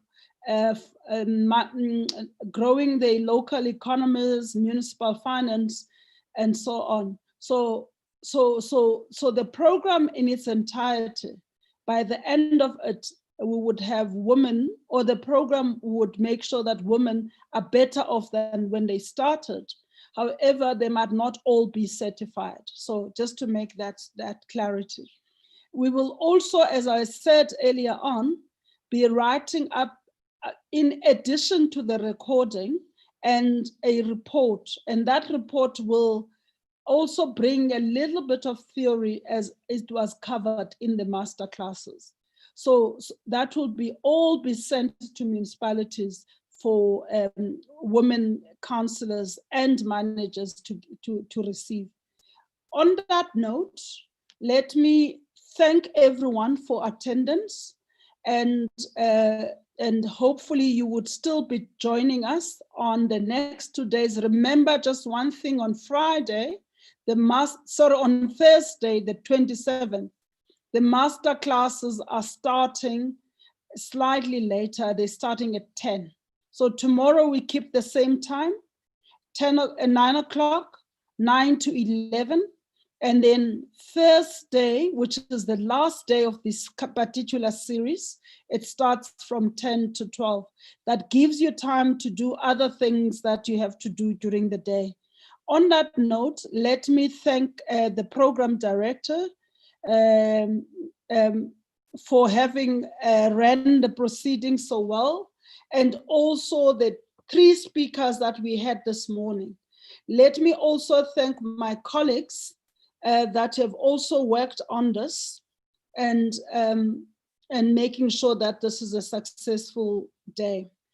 Also, we had also wanted to say to all the frontline workers, on behalf of all of us that are in attendance, at this time we are very much aware that there is COVID-19, and as on behalf of this group of women in local government, we want to say to all the frontline workers, thank you for your selfless service to the greater community, is helping us all get through these tough times. You deserve our applause, our thanks, and our respect. On that note, I'm going to just ask everyone to just switch on the cameras one more time, so that we just take a group photo. And my colleagues, if you could just assist with taking the group photos. It is slightly different online. The group photo, so cameras on. And if I may start by showing, if we could just say we're celebrating, this is a celebrating month. We are celebrating women's involvement. Let's just, for the camera now, just say, happy. Women in leadership, women in local government, we're taking charge and we are leading.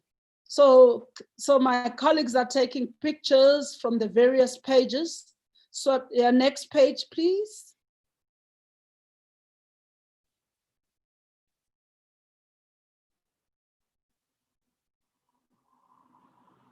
Are you taking? Yeah.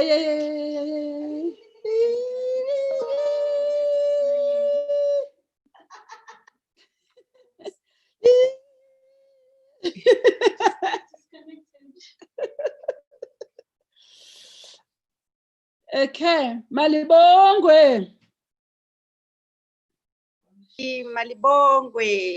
Malibongwe. Thank you, everyone. See you tomorrow at 9 o'clock in the different master classes. Thanks for your attendance and goodbye.